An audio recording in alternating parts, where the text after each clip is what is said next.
Now, CNN's Dr. Sanjay Gupta on assignment for 60 Minutes. There's a new front in the war on drugs, and it's not the kind of drugs you might think. We're not talking about cocaine, heroin, or methamphetamines. This is about drugs that could wind up in your medicine cabinet. Counterfeit prescription drugs, made with cheaper, sometimes even dangerous ingredients, such as highway paint, floor wax, and boric acid. Criminal counterfeiters will go to any length to evade detection. We found a shadowy network of criminals with made-up names, constantly changing locations, and lots of money. An estimated $75 billion a year. The story will continue in a moment.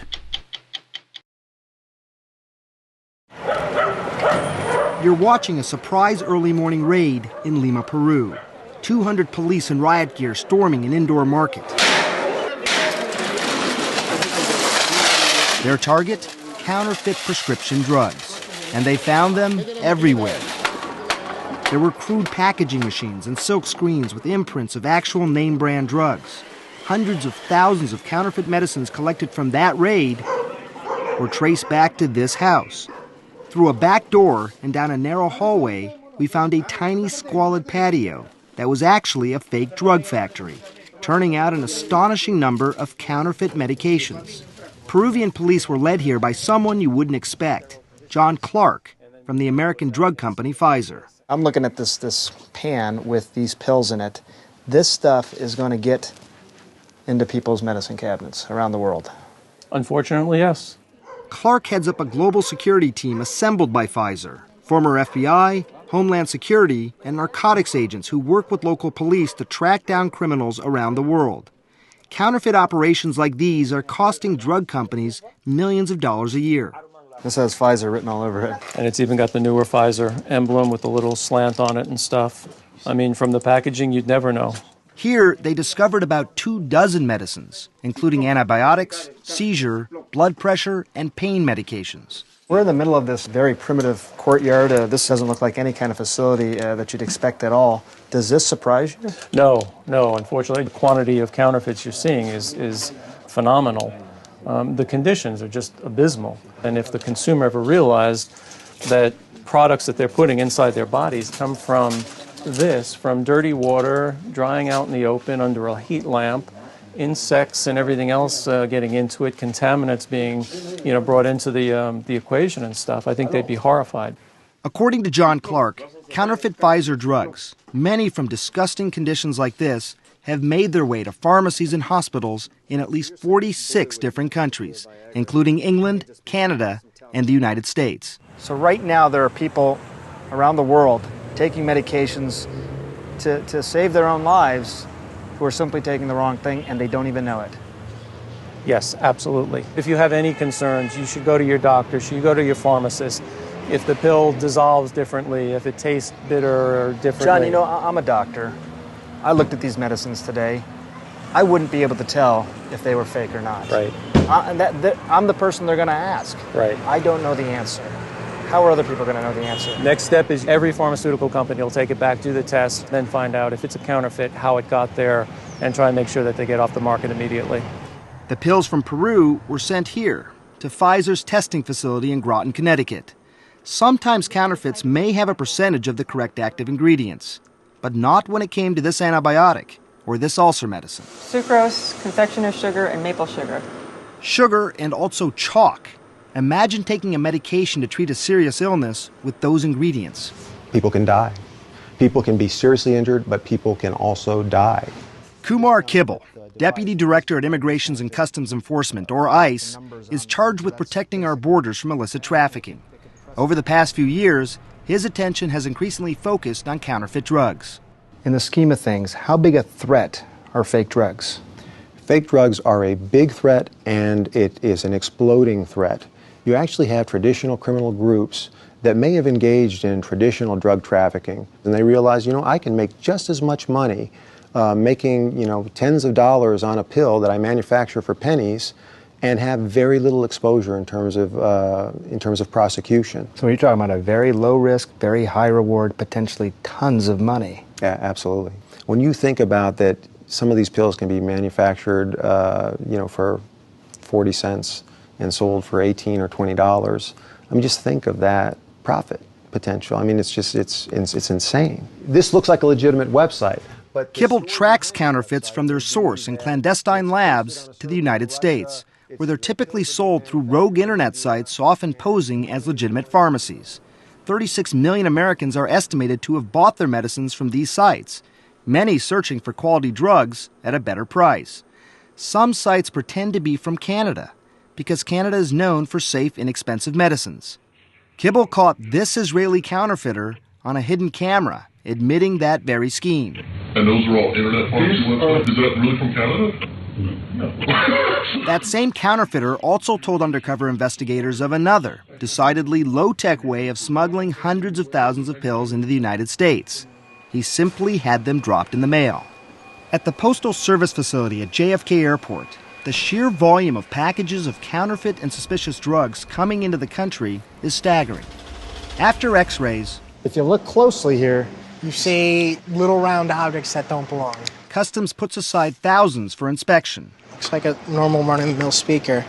That's every one of these bins. And this is just from one day. Our resources certainly haven't kept pace with the volume of products coming into the country, with the increase in volume. The Food and Drug Administration's David Elder told us when they do find a fake drug, they're often forced to ship it back to the sender.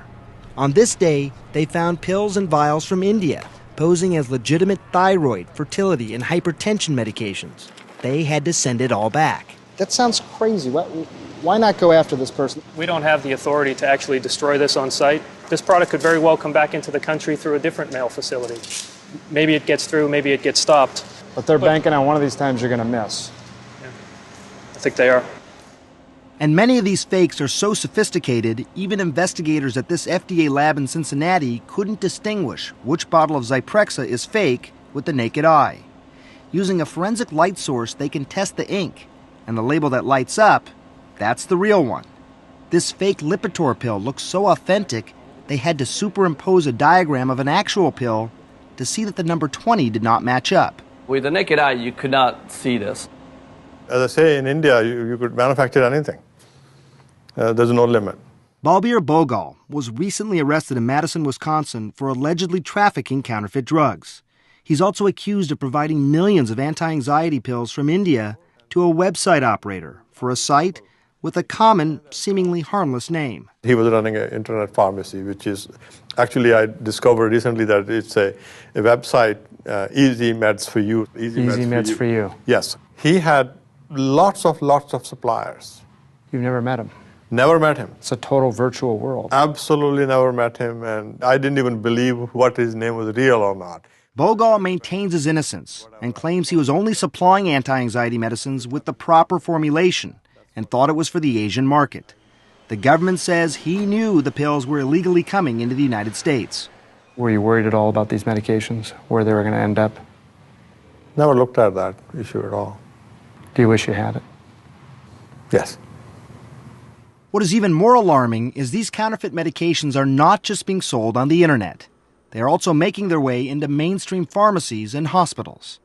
FDA Commissioner Margaret Hamburg says that while the vast majority of our drug supply is safe, there's reason for concern.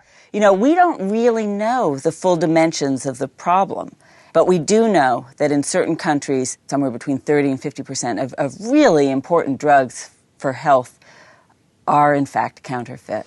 How does all this increase in counterfeit drugs around the world affect the United States? Just consider that 40% of drugs taken in this country come from other countries. 80% of the active pharmaceutical ingredients in drugs taken in this country actually comes from other countries.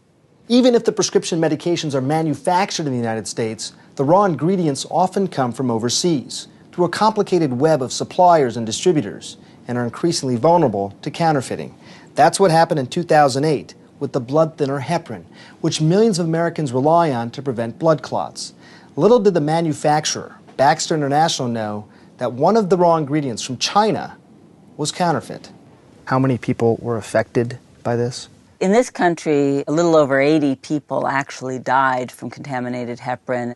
Baxter says the number of deaths is closer to 4 or 5.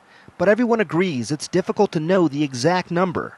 Nurse Colleen Hubley says at her dialysis center in Toledo, Ohio, she saw one patient have cardiac arrest and others with strange symptoms after receiving heparin. Having hypotension, diarrhea, vomiting. I even had another patient that stated to me, you know, what is going on around here? Had you ever seen anything like this? No. And then she says she saw the same symptoms in her own family.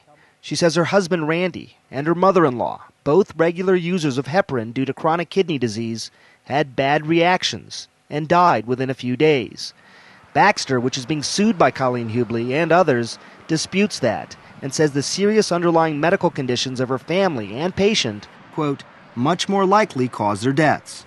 You lost one of your patients, your mother-in-law, and your husband Randy, within a month or so. Gone.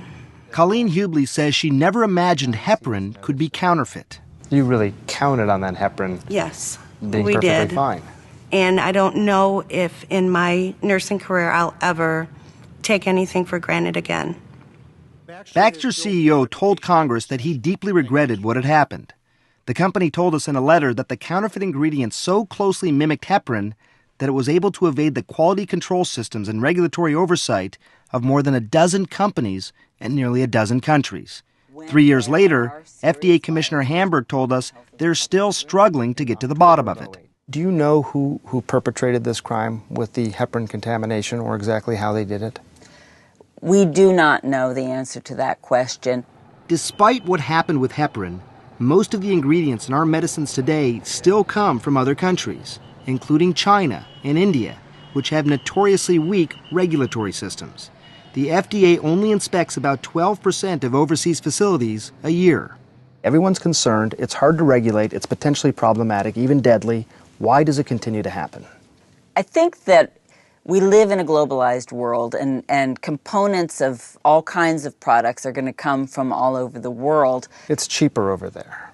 It's economics. It is economics for the companies. I do believe that we can do an enormous amount to strengthen the safety of the supply chain. Drug companies say they already have their own systems in place to protect their supply chains. But they also have to worry about those clandestine labs, like the one we saw in Peru, which are popping up all around the world, according to Pfizer's John Clark. And if there are no consequences for those doing this, then there's no disincentive not to just go back and do it again once you're caught. I mean, the profit on illegal medicines is just phenomenal. And catching them isn't easy. At the lab in Peru, police arrested a messenger, but the kingpin of the counterfeit drug operation had slipped away. What do you think, John? Are they going to find this guy? They'll be lucky if they do.